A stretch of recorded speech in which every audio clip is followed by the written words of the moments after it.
bang, kahit katulad sa House, kasi sa House yata ay may influensya din ng presidente kung sino dapat na maging speaker.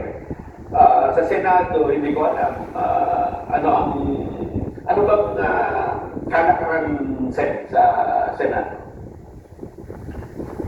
Sa House kasi, sa matagal ko lang ipinaglingkod yan, alam ko na palaging merong influensya ang presidente. So, Kaya makikita mo na kung sino yung tao niya.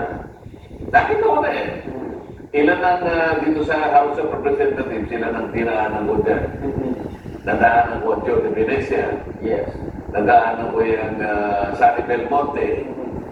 Ayan, pagkatapos ng Sani Belmonte, dumating ang Pantaleon Alvarez sa magpalitan, di ba? Gloria mga Pagalaroyo, Alan Cayetano, Alan Lord, ang itong kasalukuyan. Sino ba yung speaker namin? Si...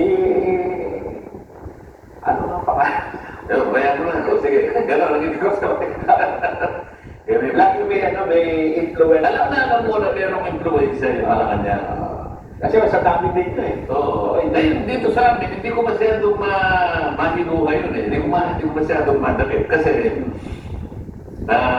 sa konti siguro, madali naman kasi na, nagte-textan lang, nagtatawagan lang kami.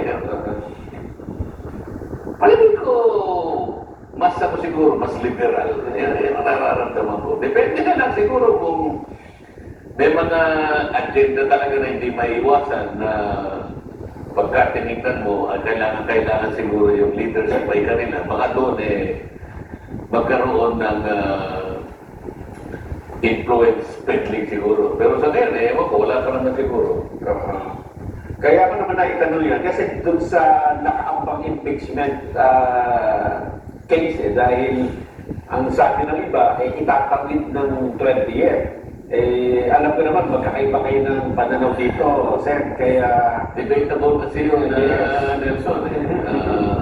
Titignan natin kung sino yung malakas ng loob na magtawid, ano? Kasi palakasan ng loob yun. Kung malakas-lakas ang loob, tawid niya. Kasi walang iniwan sa Rumaragas ang bagyo. Ano? Malikot ang dagat.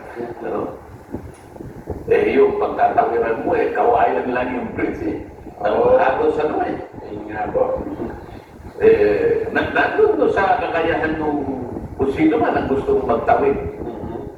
Di ba?